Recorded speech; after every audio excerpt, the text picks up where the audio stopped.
Hello, I'm Barry Silverberg, Director of the Center for Nonprofit Studies at Austin Community College, and this is Civil Society, a periodic podcast to provoke more thinking about issues affecting nonprofit effectiveness and success.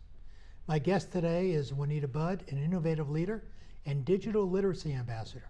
Prior to assuming the leadership of Austin Freenet, Juanita served as Human Resources Director, Administrative and Operations Director, Chief Operations Officer, and Vice President of Programs for a large nonprofit which served 46 Texas counties. Juanita is a warm and caring person who lives to help others. So Juanita, welcome. Thank you for having me, Barry. My pleasure. I'd like to start with why you do what you do. So back in 1999, I discovered social service agencies, and I started working with the Girl Scouts of Central Texas. And the work they did was incredible, from camping to cookies to also robotics. And I stayed there for roughly 13, 14 years. That's a long time. That's a long time. It is a long time. And one of the things that was exciting about the Girl Scouts, they brought robotics to girls. And I was as fascinated as the girls. And so that led me to my new opportunity with Austin Freenet. Wow. So what we want to focus in on the bit of time that we have is the consequences of unequal digital access. What people, I think in the past, or maybe currently called digital divide. So why is it so important that we address this issue? What's the impact, the short-term and long-term impacts of what appears to be this inequality of access?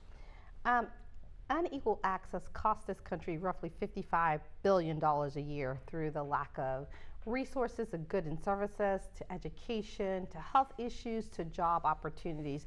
People who don't use technology are behind the curve, and our society, as you know, is moving more and more to technology. Absolutely. Everything from fast food restaurants to technology use technology.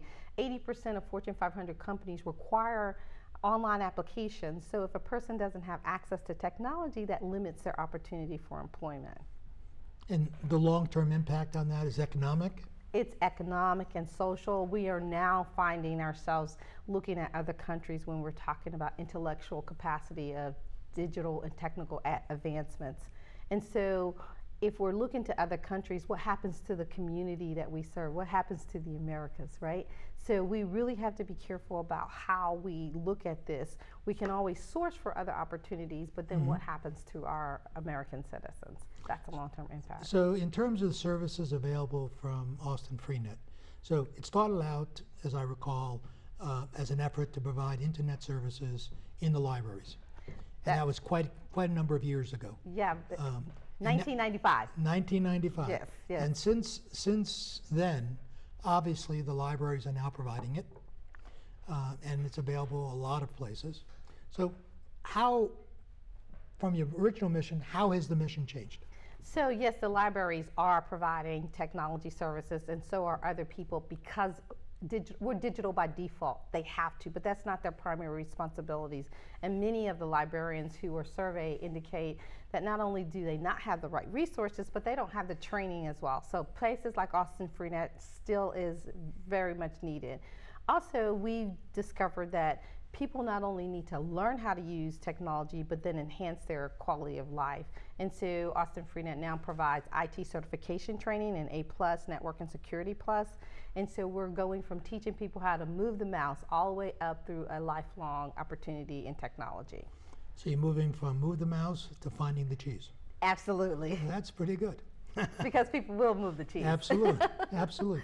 So how extensive is the lack of digital access in our community? In our community, it's roughly 55,000 households that we've done through a survey with the City of Austin that lacks technology. Globally, there is about 3 to 5 million families have been identified that do not have access to technology. And think about children now. I think 80% of the schools require online access to technology to do homework. So the very children that need the resources may have them in the classroom, but they go home without any broadband and can't do homework. So your concern is providing the broadband. Now you also, as you mentioned before, you also teach people how to use, because one of the problems, if I recall, originally was companies would give away the equipment and then it would just sit there. Yes, they're unlocking the connection with which is a big promotion through Google Fiber, the Housing Authority City of Austin, Ford Foundation. We did a study and realized that there really are three elements to the digital divide. It's the device itself, it's the internet access or the broadband, and then how to use the tools. And so without any one of those legs of the stool, you have a divide. And that's what we consider the digital divide, which is really pushed by economic and social impacts. So the divide right now is, as you're saying, is primarily economic.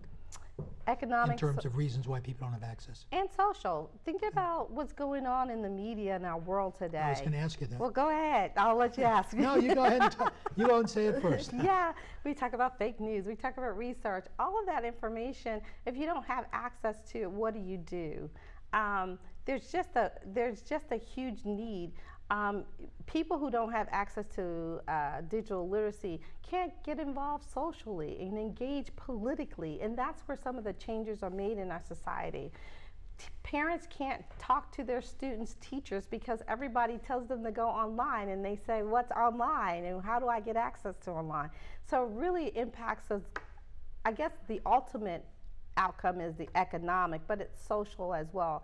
Older people, veterans, you know, they use technology to change their isolation. Mm-hmm. Elderly people are isolated because children fly all over the country. They don't stay in the same town anymore. They don't get pictures of their grandkids.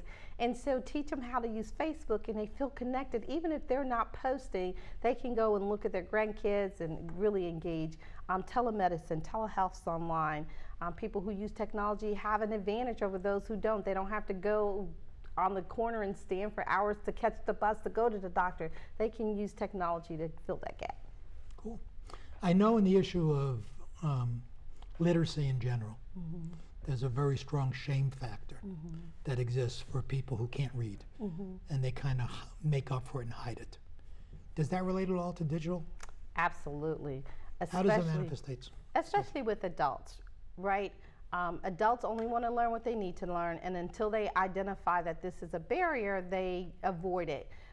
So when we have class, oftentimes an adult will say, oh, I can't see, I left my glasses. They come back, oh goodness, I left my glasses again, or they make up excuses, and they know how to navigate. You know, adults are really smart. We figure out how to take care of business without having to do things. For example, adults who cannot read, they'll tell their child, let me see if you can read, honey, read this sentence for me. And then that child becomes the parental information system. And so they do the same type of things with technology.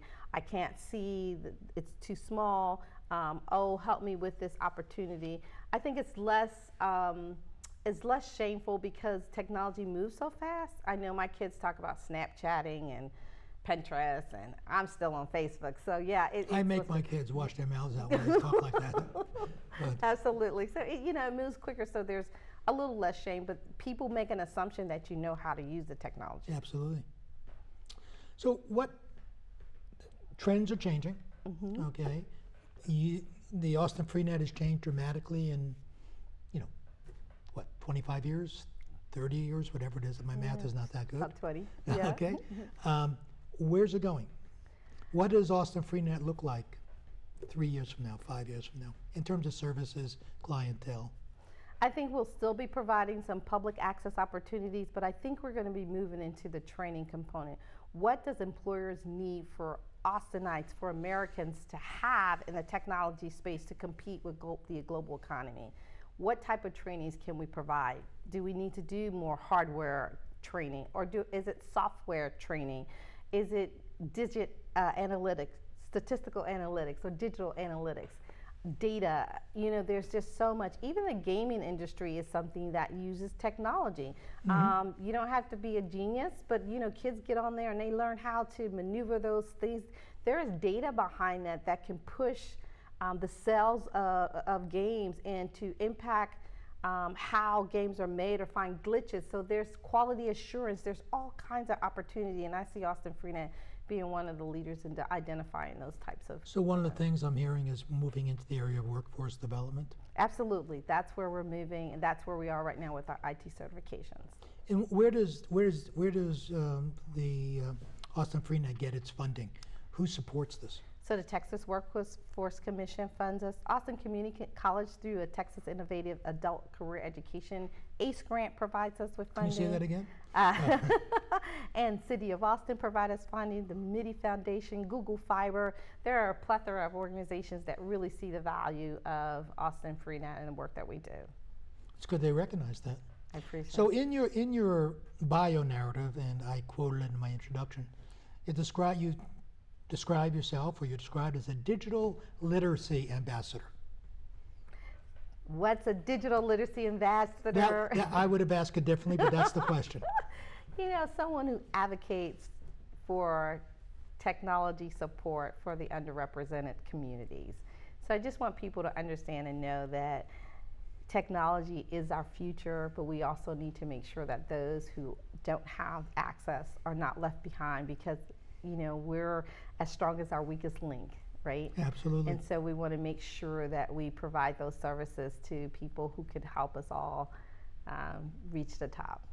So if somebody is watching this and they're really turned on and they want to do something to be of help, okay, what might they do? So you can advocate on Austin Freenet's behalf. We'll train you to do that. We have volunteers, and not just to teach people how to use computers, but we need help with data, mining our data, really figuring out why this gap is still existing in a city so technologically savvy. We need people to help us with you know, basic classes, hosting a Word, Excel, Google Docs class. We'd love to do that. So any type of volunteer communications, we have a newsletter that needs to go out, any type of work you can imagine. Hosting a website, we could use support in that. Just give us a call at 512-236-8225 and we'll get you set up. And so I suspect you wouldn't mind if somebody sent you money. That would be fantastic. I mean, that would help. That would be probably the biggest help. Cool. So what is it that, when we sum it all up, would you like somebody who is either watching you right now or you're talking with, what is it most that you want them to know about the literacy, the digital inequality literacy issue? I think what I really want people to know is that if we increase broadband by just 1%, that's a $700 million impact in the state of Texas. That's access to. Access to. And Austin Freenet can help provide that and bridge that divide. And so if you're interested, please feel free to contact me at Austin Freenet, www.austinfree.net. That's what I like about you. You're so shy. Juanita, thank you very, very much. It's been a pleasure. It's a pleasure. Thank you. Please visit our website, nonprofitaustin.org/civil society, to read more about digital literacy and Austin Freenet, and share your comments on today's podcast.